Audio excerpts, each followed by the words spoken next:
కేవలం chatting reply ఇవ్వడానికే కొన్ని వేల ఉద్యోగాలు ఉంటాయి. కానీ ఇప్పుడు మాత్రం మొత్తం ఆటోబర్డ్స్ వచ్చేసాయి.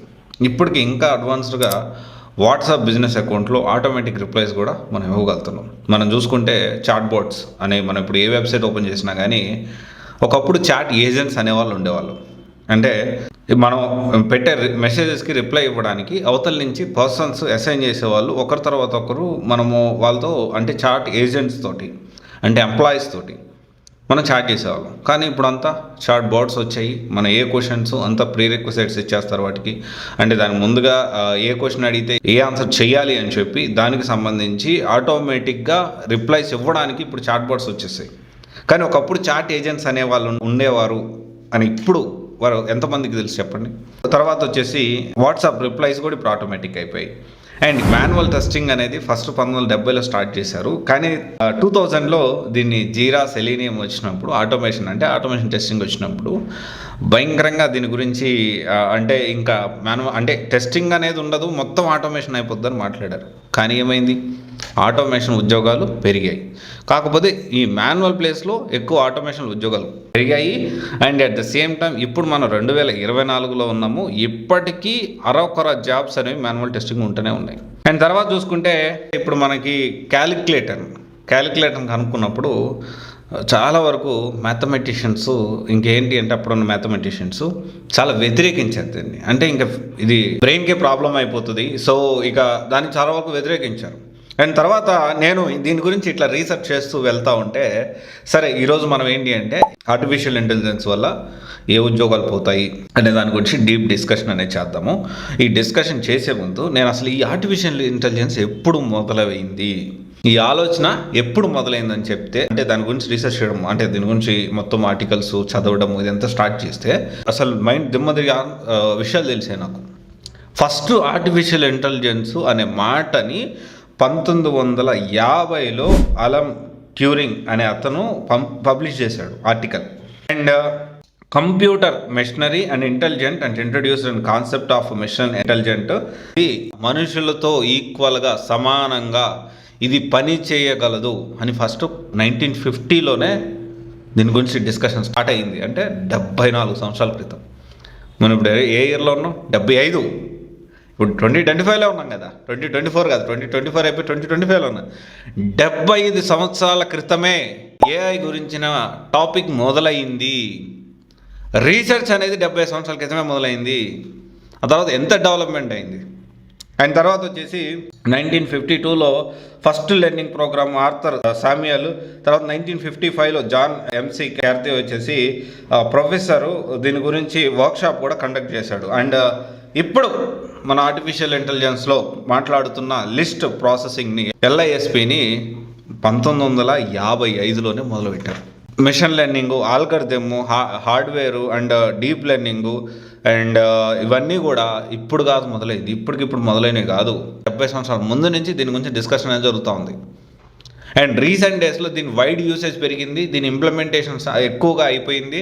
అండ్ అందువల్ల ఇప్పుడు ఏఐ వల్ల ఉద్యోగాలు పోతే ఎవరు పట్టినా ఏఐ వల్ల ఉద్యోగాలు పట్టి. నిన్న కూడా నేను ఒక ఆర్టికల్ చదివాను, మన మార్క్ జుకర్బర్గ్ అంటా ఉన్నాడు, మేము ఇంకా మొత్తం ఏఐతో రీప్లేస్ చేస్తాము ఎంప్లాయీస్ని, ఇంజనీర్స్ని, మా ఇంజనీర్స్ని చాలా వరకు ఏఐతో రీప్లేస్ చేయడానికి ప్లాన్ చేస్తున్నాము అని చెప్పి మార్క్ జుకర్బర్గ్ రీసెంట్గానే దీని గురించి ఒక స్టేట్మెంట్ ఇచ్చాడు. ఏఐ వల్ల ఏ ఉద్యోగాలు పోతాయి అనేది మనం అర్థం చేసుకునే ముందు ఏఐ వల్ల కొత్త ఉద్యోగాలు క్రియేట్ అవుతాయి అనే పాయింట్ని మనం ఎందుకు అర్థం చేసుకోలేకపోతున్నాం. అండ్ మాన్యువల్ టెస్టింగ్ ఫస్ట్ ఇది IBM దానికి సంబంధించిన వాళ్ళ కంపెనీ మెయిన్ ఫ్రేమ్ అప్లికేషన్ కోసం 1970లో స్టార్ట్ చేసింది. తర్వాత వచ్చేసి 2000లో ఈ సెలీనియం స్టార్ట్ అయిన తర్వాత అసలు మొత్తం అసలు టెస్టింగ్ అంతా ఆటోమేషన్ అయిపోయింది. అసలు ఎంప్లాయీసే ఉండరు, అంతా కూడా ఆటోమేటిక్గా జరిగిపోతుంది. కానీ ఆటోమేషన్ టెస్టింగ్ చేసే వాళ్ళకి ఎంప్లాయ్మెంట్ ఏర్పడింది కదా, అది ఎందుకు మనం అర్థం చేసుకోలేకపోతున్నాం. అండ్ తర్వాత వచ్చేసి చాట్ ఏజెంట్సే చూసుకోండి, చాట్ బోర్డ్స్. ఇప్పుడు మనం వెబ్సైట్లో ఏ వెబ్సైట్లోకి వెళ్ళినా కానీ పాపప్ ఒకటి ఓపెన్ అవుతూ ఉంటుంది. ఒకప్పుడు అది రిప్లై చేయడానికి అవతల చాట్ ఏజెంట్స్ ఉండేవాళ్ళు. ఇది మనం అర్థం చేసుకో అంటే ఇప్పుడు చాట్ ఏజెంట్స్ బదులు ఈ చాట్ బోర్డ్స్ని క్రియేట్ చేసే డెవలపర్స్ కానీ కోడర్స్ కానీ ఉన్నారు కదా, కొత్త ఎంప్లాయ్మెంట్ క్రియేట్ అయింది కదా. ప్రతి ఒక్క ఇన్వెన్షన్తో కొన్ని ఉద్యోగాలు కనుమరుగవుతాయి, కొన్ని ఉద్యోగాలు కొత్తగా క్రియేట్ అవుతాయి. ఇది చాలా బేసిక్ కాన్సెప్ట్. మనం నార్మల్ పర్సన్ అందరం కూడా కొంచెం మనం ఆలోచించగలిగితే ఈ కాన్సెప్ట్ని మనం అర్థం చేసుకోగలుగుతాం. అండ్ ఇది అర్థం చేసుకోకుండా ఏ వల్ల ఉద్యోగాలు పోతాయి, ఏ వల్ల ఇదైపోతుంది, ఏ వల్ల అసలు ఫ్యూచర్లో ఏది ఉండదు. డెఫినెట్లీ ఏ వల్ల కొన్ని ఉద్యోగాలు పోతాయి, దాంట్లో డౌట్ లేదు. కానీ న్యూ ఎంప్లాయ్మెంట్, ఒక కొత్త రకమైన ఎంప్లాయ్మెంట్ కూడా క్రియేట్ అవుతుంది, కొత్త రకమైన ఉద్యోగాలు కూడా క్రియేట్ అవుతాయి. ఈ కాన్సెప్ట్ మనం అర్థం చేసుకోవాలి.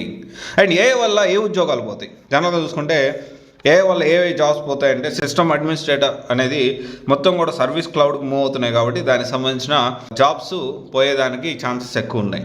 అండ్ ఇంకోటి వచ్చేసి మాన్యువల్ టెస్టర్, నాన్ ఆటోమేషన్, ఎందుకంటే ఆల్మోస్ట్ ఆటోమేషన్ వచ్చేసింది, ఏఐ ఇంపాక్ట్ అనేది ఎక్కువ ఉంది. తర్వాత సెలీనియం అని ఇలా చాలా ఉన్నాయి. తర్వాత డేటా ఎంట్రీ స్పెషలిస్ట్ అని, ఆర్పిఐ, తర్వాత network engineer and ETL tool కూడా మొత్తం కూడా ఏఐ రీప్లేస్ చేయబోతా ఉంది. దీంతో పాటు మ్యూల్సాఫ్ట్ వర్కెటో కూడా ఈ ఏఐ వల్ల ఇంపాక్ట్ ఎక్కువ ఉండేదానికి ఛాన్స్ ఉంది, ఏఐ రీప్లేస్ చేసేదానికి ఛాన్సెస్ ఎక్కువ ఉన్నాయి. దీని తర్వాత బీపీఓ, తర్వాత ఇంకా ముందుకెళ్తే డెవలపర్స్ కూడా, బేసిక్ డెవలపర్స్ కూడా ఖచ్చితంగా వాళ్ళ ఉద్యోగాలు కూడా రీప్లేస్ అవ్వబోతూ ఉన్నాయి. నేను బేసిక్ లెవెల్లో నేర్చుకుంటా, నాకు ఎక్కువ కోడింగ్ వద్దు, లేకపోతే నేను ఎక్కువ కష్టపడను అనే వాళ్ళకి ఖచ్చితంగా ఎక్కువ కష్టపడను, బేసిక్ థింగ్సే చేస్తా, చిన్న చిన్నవే నేర్చుకుంటా అనే వాళ్ళు ఖచ్చితంగా వాళ్ళ ఉద్యోగాలన్నీ కూడా ఏఐ అనేది రీప్లేస్ చేయబోతూ ఉంది. అండ్ దానికి సంబంధించి కోడ్ జనరేషన్, ఆల్రెడీ డెవలపర్కి సంబంధించి కోడ్ జనరేషన్ అని, తర్వాత అసిస్టెంట్ గిట్ హబ్ అని, తర్వాత కోపైలట్ అని, అండ్ తర్వాత చూసుకుంటే బగ్ డిటెక్షన్ అండ్ డీబగ్గింగ్, అంటే బగ్ ఎతకడానికి దానికి డిటెక్షన్ అని, డీబగ్గింగ్ అని, అండ్ తర్వాత వచ్చేసి డీప్ కోడ్ అని, ఇవన్నీ కూడా ఆటోమేషన్ ఆల్రెడీ వచ్చేసాయి. అండ్ ఇంకా అడ్వాన్స్ లెవెల్లోకి తీసుకెళ్తున్నారు. టెస్టింగ్ విషయం చూసుకుంటే యాపిఐ టూల్స్ అని, తర్వాత టెస్ట్రిమ్ అని, సెలీనియం అని, ఇలా చాలా వచ్చాయి. సో ఇక్కడ ఏఐ వల్ల ప్రతి ఒక్క జాబు ఇంపాక్ట్ అవ్వబోతుంది. ఇది మనం తెలుసుకోవాల్సిన విషయం.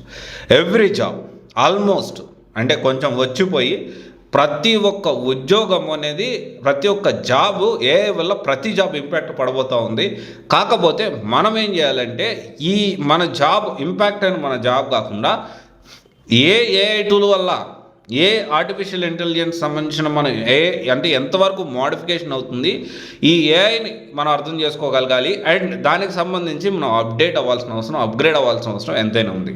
అండ్ ఆల్మోస్ట్ ప్రతి ఒక్కరు గుర్తుపెట్టుకోండి, కొత్త టెక్నాలజీ, కొత్త విషయాలు ప్రపంచంలో వచ్చిన ప్రతిసారి దానికి కొత్తగా ఆపర్చునిటీస్ కూడా క్రియేట్ అవుతాయి. అండ్ వర్కెటో, చాలామంది అడిగారు నన్ను, అన్న వర్కెటో నేర్చుకోవచ్చు అని. వర్కెటో ఏఐ అనేది కంప్లీట్లీ రీప్లేస్ చేసేదానికి ఛాన్సెస్ ఎక్కువ ఉన్నాయి. అండ్ ఈటీఎల్ టూల్ కూడాను. ఓకే, ఇది మనం అర్థం చేసుకోవాలి. అండ్ ఫ్యూచర్లో ఇంకా అసలు మీరు ఏఐ వల్ల ఇంపాక్ట్ అవుతుందా లేదా, మీరు చేస్తున్న జాబ్ ఏంటి, ఒకసారి క్రాస్ వెరిఫై చేసుకోండి. అండ్ డెఫినెట్లీ మీరు కమెంట్ చేస్తే నేను దానికి రిప్లై ఇవ్వడానికి ప్రయత్నం చేస్తాను. ఏఐ వల్ల చాలా ఉద్యోగాలు పోతాయి, అందులో డౌట్ లేదు. కానీ కొత్త ఆపర్చునిటీస్ క్రియేట్ అవుతాయి. ఇంకొక పాయింట్ అంటే ప్రతి ఒక్కరు అర్థం చేసుకోవాలి. ఇంకో పాయింట్ ఏంటి అంటే 75 సంవత్సరాల క్రితమే ఏఐ మొదలైంది, ఏఐ గురించిన చర్చ మొదలైంది. ఓకే, రీసెర్చ్ అనేది మొదలైంది. కానీ ఇది చాలా 75 ఇయర్స్ పట్టింది. అందుకనే ఇప్పటికిప్పుడు విపరీతంగా మార్పులు ఆల్ ఆఫ్ సడన్ ఓవర్ నైట్లో ఏది జరగదు. It will take time. ఒకవేళ మీరు ఏదైనా సాఫ్ట్వేర్ జాబ్ లేకపోతే ఏ ఇంపాక్ట్ అయ్యే జాబ్ మీరు చేస్తూ ఉంటే గుర్తుపెట్టుకోండి, ఇప్పటికిప్పుడు రీప్లేస్ అవ్వదు, కానీ ఓవర్ ద టైం చాలా డెకేడ్ పట్టచ్చు. సో అందుకని మీరు ఎంతవరకు ఏఐ మనం వర్క్ చేసే జాబ్ మీద, ఉద్యోగం మీద ఇంపాక్ట్ ఉంటుంది అనేది ఎప్పటికప్పుడు మనం అబ్జర్వేషన్లో పెట్టుకోవాల్సిన అవసరం ఎంతైనా ఉంది. ఇది ఒకసారి ఆలోచించండి. Thank you. This is Raj signing off.